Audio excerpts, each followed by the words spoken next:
오늘은 믿음으로 승리하는 삶이라는 제목으로 함께 은혜를 나누고자 합니다.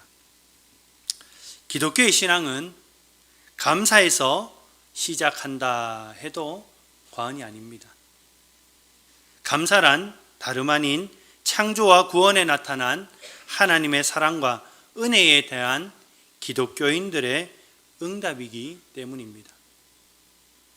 그리스도인은 모든 것이 하나님에게서 왔음을 알고 감사하는 것입니다. 바로 이 감사가 예배의 동기이기 때문입니다. 구약 성서에서 감사라는 말은 동사 야다, 감사를 드리다와 명사 토테, 감사를 드림으로 표현되어 있습니다.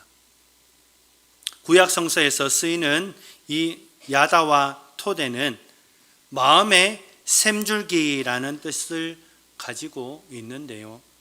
다시 말해서 마음에서 생명의 샘이 흘러간다라는 의미를 지니고 있습니다. 그리고 신약에서는 유카리스테오스라는 감사한 마음을 가지다, 감사를 드리다 라는 말과 또 카리스, 감사라는 명사로 쓰이기도 합니다. 이러한 감사라는 말은 생각한다라는 뜻이 있는데요. 깊이 생각하는 마음, 고마움을 깊이 생각하는 것, 인생을 깊이 생각하고 하나님을 깊이 생각할 때 저절로 나오는 행동이 바로 감사라는 것입니다. 때문에 하나님 앞에 어떻게 감사하는 생활을 하는지를 보면 그 사람의 믿음의 수준을 알 수 있다는 것입니다. 여러분은 어떻게 감사의 표현을 하고 살아가고 계시는지요? 어떤 감사의 삶을 행동으로 나타내 보이며 살아가고 계신지요? 감사는 또 다른 감사의 역사를 경험케 하며 이러한 계속적인 감사는 우리의 영혼을 살찌우게 하는 것입니다. 우리들이 가진 것 중에서 아무것도 하나님께로부터 오지 않은 것이 없음을 기억하시기 바랍니다. 어느 아주머니가 한 목사님을 찾아가서 자신의 고민을 이야기했다고 합니다. 그 이야기 속에서는 신앙적인 내용이 하나도 없어서 목사님이 아주머니에게 다시 물었다고 합니다. 하나님을 아십니까? 질문을 받은 그 아주머니는 대답 대신에 그 질문을 목사님에게 다시 했다고 합니다. 하나님을 아십니까? 목사님은 하나님을 아십니까? 라는 그 질문에 모릅니다 라고 이야기를 했답니다. 중요한 말씀은 그러나 나는 매 순간마다 하나님의 역사에 대해서 놀라고 있습니다. 믿음으로 보면 이 세상에 하나님의 역사가 아닌 것이 없습니다. 모든 것이 하나님의 역사요 하나님의 품 안에서 존재하므로 새삼 하나님을 안다 모른다 할 것이 없습니다 라고 말했다고 합니다. 증거가 부족한 것이 아니라 결국은 믿음이 부족하다는 것입니다. 증거가 없는 것이 아니라 증거를 보지 않고 부정하고 있다라는 것입니다. 오늘 본문 말씀의 4절에서 세상을 이기는 승리는 이것이니 우리의 믿음이니라고 말하고 있습니다. 우리가 성공적인 삶을 살 수 있는 것이 바로 믿음이라는 것입니다. 세상을 이길 수 있는, 성공할 수 있는 요령이 있는데 그것이 바로 믿음이라는 것입니다. 다시 말하면 믿음만 있으면 우리 인생이 그 어떤 문제도 다 해결할 수 있다라는 것입니다. 사실 우리가 세상을 살아가면서 날마다 이런저런 문제에 부딪히며 살아갑니다. 아무리 한다 해도, 도와준다 해도 해줄 수 없는 문제가 있다라는 것입니다. 가정에 문제가 있습니다. 그 문제가 없는 가정은 없습니다. 직장 생활에 만만치 않은 문제들이 있습니다. 여러 가지 어려운 문제에 부딪히면서 생활합니다. 관계에서도 문제가 있고, 정신적인 고민과 걱정, 세상을 살면서 불가피하게 부딪히는 물질의 문제들, 자녀의 문제들, 지금도 문제를 가지고 여기에 우리는 앉아 있습니다. 수없이 많은 어려운 문제가 우리 앞에 놓여져 있다는 것입니다. 이와 같은 복잡한 문제, 삶의 문제를 어떻게 해결할 것인가? 끝없이 밀려오는 세상의 많은 문제들을 어떻게 해결해 나가야 할 것인가 하는 것에 대해서 성경은 한마디로 명쾌하게 대답합니다. 그것은 믿음이다. 믿음만 있으면 세상의 모든 문제를 다 해결할 수 있다는 것이 성경의 결론입니다.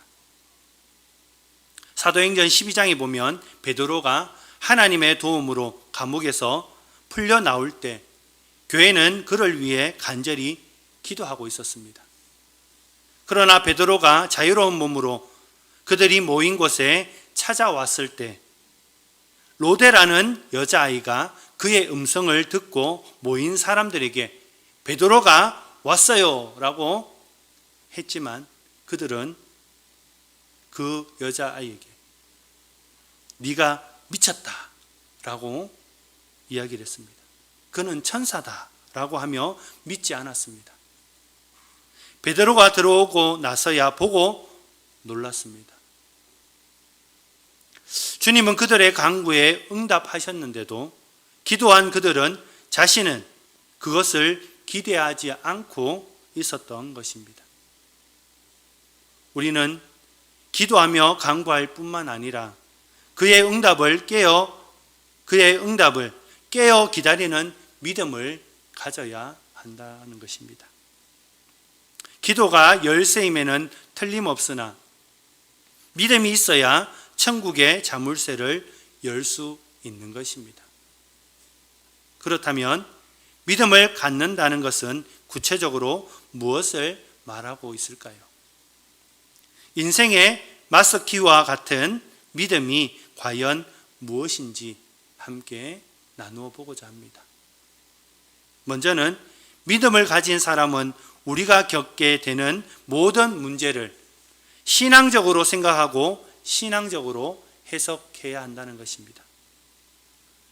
우리 삶에서 일어나는 모든 일이 신앙적 관점에서 이해하고 해석하는 것입니다.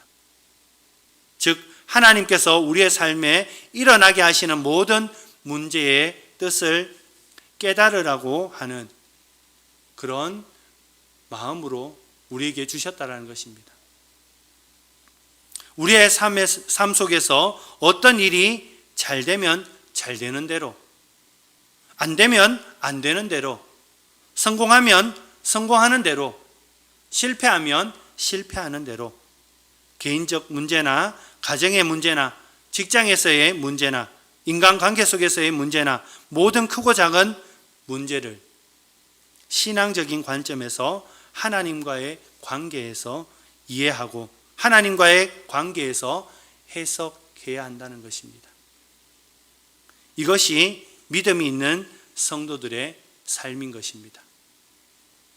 이것이 기본 중에 기본임에도 불구하고 우리는 이런 생각을 하지 않을 때가 많다라는 것입니다.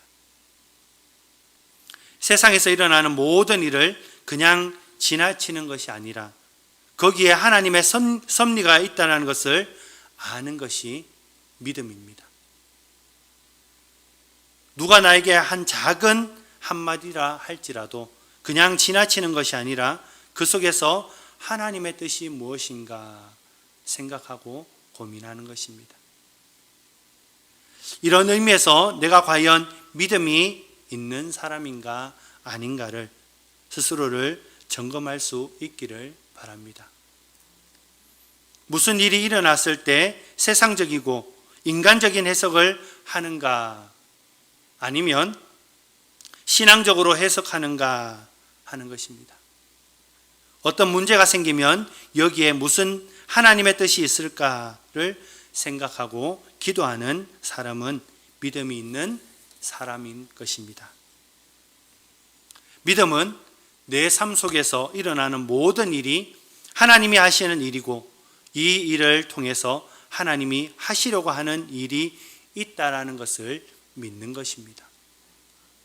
이 일을 통해서 하나님께서 나의 교만을 꺾으시려고 하시는 일이든지 더 기도하게 하시려고 하시는 일이든지 하나님을 더 의지하도록 하게 하시는 일이든지 무엇인가 이 일을 통해서 하나님이 하시고자 하는 계획이 있다는 것을 믿으시기 바랍니다. 그리고 그 일을 통해서 하나님께서 결국은 나에게 복 주시기 위한 것을 믿는 것입니다. 하나님의 선하신 뜻이 이루어질 것이라는 것을 믿는 것입니다.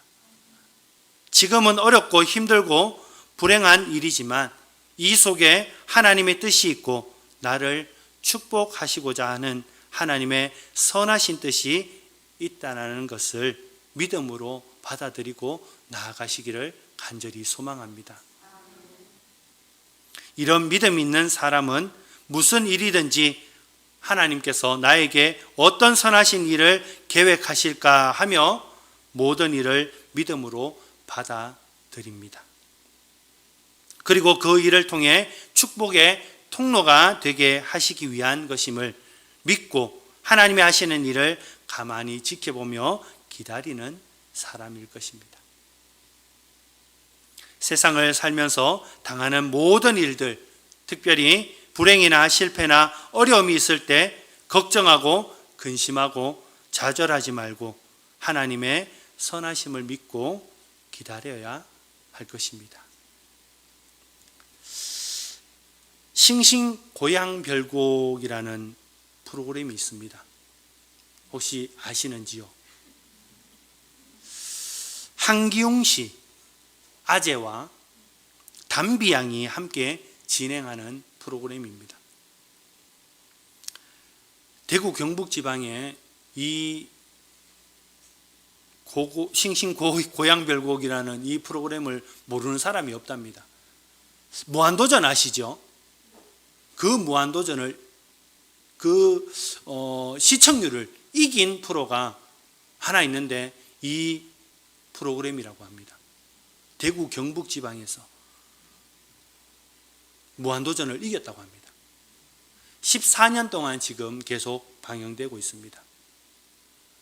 시골 대구 경북 지방에 있는 시골에 찾아가서 어른들을 만나고 이야기를 듣고 그 이야기를 통해서 또 여러 가지 또 세상 사는 것들을 풀어내는 그런 아주 좋은 프로그램입니다. 하루는 나이가 80이 넘으신 어른분을 뵙고 이제 돌아가려고 했다고 합니다. 그러다가 어른분께 한번 질문을 해봐야 되겠다. 어른요, 내가 이제는 내려가야 하는데 세상 속으로 나가야 하는데 살아갈 때 어떻게 살아가야 되는지 80 넘게 사시면서 터득한 지혜를 저에게 좀 이야기해 주이소. 이렇게 이야기를 했답니다. 그러니까 그 어르신이 하시는 말씀이 먹을 수 있을 때 많이 묵고 다닐 수 있을 때 많이 댕기고 이 세상 살아가는데 걱정하지 말고 살아라. 그렇게 이야기를 했다고 합니다. 내가 80이 넘어 살아보니까 걱정하고 살 것이 하나 없다라고 합니다. 이 세상 걱정하고 살 세상이 아니라는 것입니다. 네가 걱정한다고 해결될 것이 아니라는 것입니다. 그리고 나오려고 하는데 또 옆에 계신 어른을 보았다고 합니다. 그 어른이 수술을 한 지 얼마 안 돼서 많이 아파 보였다고 합니다.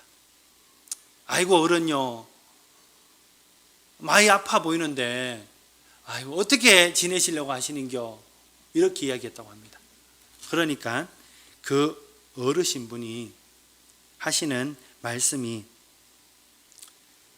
괜찮다라고 하시면서 내만 아프나? 싹 다 아프다. 여 안 아픈 사람 하나도 없다. 그렇게 이야기했다고 합니다. 웃기면서도 참 우리에게 교훈을 줍니다. 혼자 아프면 많이 아프죠. 왜 나만 겪는 고난이냐고 그렇게 원망하고 불평하고 살아가겠지만 싹 다 아프답니다. 하나도 안 아픈 사람이 없어가 나 괜찮다. 저마다 살아가면서 아픔과 힘듦을 가지고 살아갑니다. 왜 나한테만 이렇게 힘들까? 나만 이렇게 힘들까? 들어가 보면 그 가정마다 어렵고 힘든 것들이 다 있습니다. 우리가 근심하고 걱정한다고 그 일들이 해결되는 것이 아닙니다. 거룩한 걱정, 근심은 괜찮습니다. 필요합니다. 그런데 불필요한 근심과 걱정은 우리들을 병들게 만듭니다. 오늘 새벽 말씀 가운데서도 세상의 근심은 말 그대로 세상적인 근심, 성경적으로 말하면 회개하지 않는 근심입니다. 하지만 성경적인 근심은 바울의 편지를 받고 자신들의 잘못을 인정하고 회개함으로 주님 앞에 모든 것을 맡기는 그런 근심이었습니다. 데살로니가 전서 4장 13절에 보면, 하반절에 보면 바울은 죽은 자들에 대해서 소망 없는 다른 이와 같이 슬퍼하지 않게 하려 함이라 라고 말하였습니다. 우리들은 죽음을 가장 슬픈 것으로 생각하지만 사도 바울은 죽음도 그 사람에게나 남아있는 사람에게나 하나님께서 하시는 일이고 근본적으로 하나님의 선하심을 이루기 위한 것이니 슬퍼하지 말라라는 것입니다. 일찍 죽는 것이 인간적으로 볼 때는 불행일 수도 있지만 이 일을 통해서 하나님께서 하시고자 하시는 일이 있다는 것을 믿고 나아가시기 바랍니다. 예수님을 믿는 사람과 믿지 않는 사람이 다른 것이 무엇입니까? 예수님을 믿는 사람들에게나 예수님을 믿지 않는 사람들에게나 여러 가지 문제와 근심은 있게 마련입니다. 그러나 예수님을 믿지 않는 사람에게는 문제와 근심이 계속 남아 있어서 그 근심에서 평생 실험하며 살아갑니다. 죽을 때까지 삶의 문제와 근심은 계속될 것입니다. 죽어야만 모든 것에서 자유로울 수 있게 될 것입니다. 이것이 세상 사람들이 사는 모습입니다.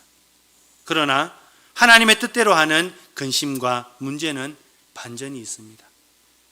예수님을 믿는 사람과 믿지 않는 사람과 다른 점은 문제가 되지 않고 오히려 그 문제가 감사로 변하는 것입니다.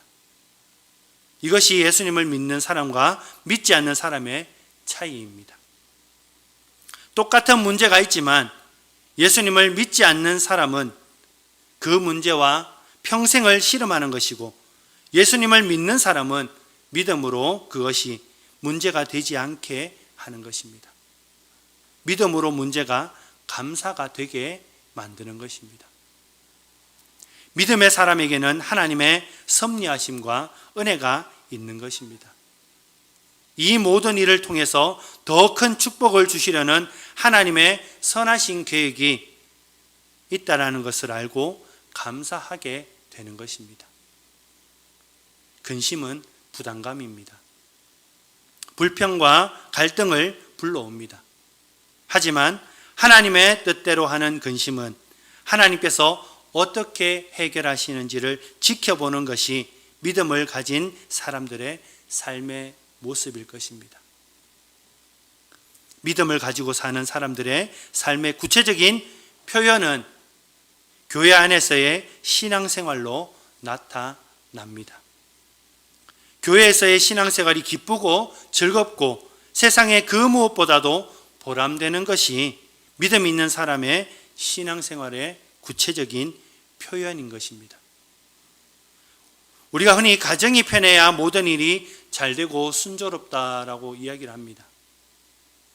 가정은 우리 마음에 닻을 내리는 곳입니다. 가정이 편해야 모든 것이 잘 되는 것이 맞습니다.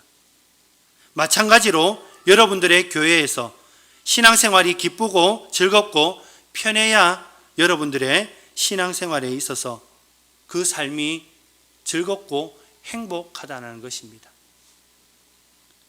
마치 나무가 땅속 깊이 뿌리를 받고 있어서 어떤 비바람이 몰아쳐도 끄떡하지 않는 것처럼 말입니다. 삶의 뿌리가 교회의 신앙생활에 깊이 내려져 있어야 우리의 삶이 어떤 환난과 어려운 가운데서도 끄떡하지 않게 될 것입니다. 교회는 우리의 신앙의 뿌리를 내리는 곳입니다. 교회의 신앙생활에 깊이 뿌리를 내리지 못한 사람은 마치 뿌리 없는 나무와 같아서 인생의 조그마한 비바람에도 이리저리 흔들리고 상처가 나고 뽑히게 될 것입니다. 교회는 우리의 신앙의 뿌리를 내려야 할 신앙의 밭인 것입니다. 교회 생활에 만족하고 교회 생활이 행복한 사람은 그의 삶의 터전이 든든한 사람입니다. 인생에 어떤 문제가 닥쳐도 문제가 없는 사람은 없습니다. 그런 의미에서 오늘 본문 말씀은 세상을 이길 수 있는 삶이 바로 믿음이라고 말하고 있는 것입니다. 아무리 캄캄한 밤 망망대해를 항해하는 배라도 그 배의 선장이 나침판만 가지고 있으면 걱정할 것이 없습니다. 아무리 깊은 산 중에라도 길을 잘 아는 안내자가 함께 하면 마음을 놓을 수가 있는 것입니다. 모든 방이 다 꼭꼭 잠겨 있다 할지라도 마스터 키만 있으면 문제가 안 되는 것입니다. 우리 인생에 해결해야 할 문제가 많더라도 믿음만 있으면 그것은 다 해결될 것입니다. 우리 인생에 아무리 무서운 폭풍우가 몰아친다 해도 그 폭풍우를 피할 수 있는 안전한 포구가 있어 그곳에 닻을 내린다면 아무런 걱정이 없을 것입니다. 문제는 우리의 믿음입니다. 세상을 이기는 믿음을 소유하고 있는가 하는 것입니다. 사랑하는 우리 하늘 담은 교회 공동체 여러분, 인생을 성공적으로 살기 위해 인생의 모든 문제를 해결해 나갈 수 있는 것은 믿음을 준비하는 인생을 사는 것입니다. 믿음을 준비하고 인생을 살아가는 것입니다.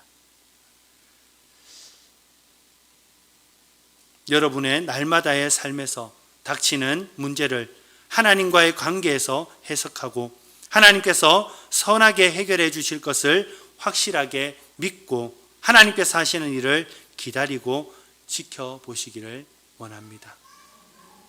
여러분들의 신앙의 뿌리를 내려야 할 이 하늘 담은 교회를 뜨겁게 사랑하시기 바랍니다.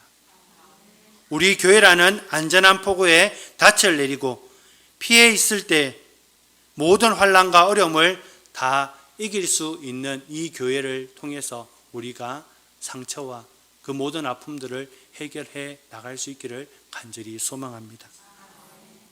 그리고 중요한 것은 우리 스스로가 이 교회가 우리의 삶의 즐거움이 되고 기쁨이 될 수 있도록 행복이 될 수 있도록 만들어 가야 하는 것입니다.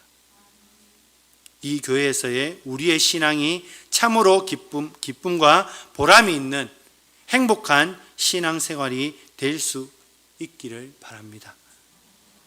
우리가 이러한 믿음을 가지고 살아갈 때 우리는 세상을 이기고 승리하는 삶을 살 수 있을 것입니다.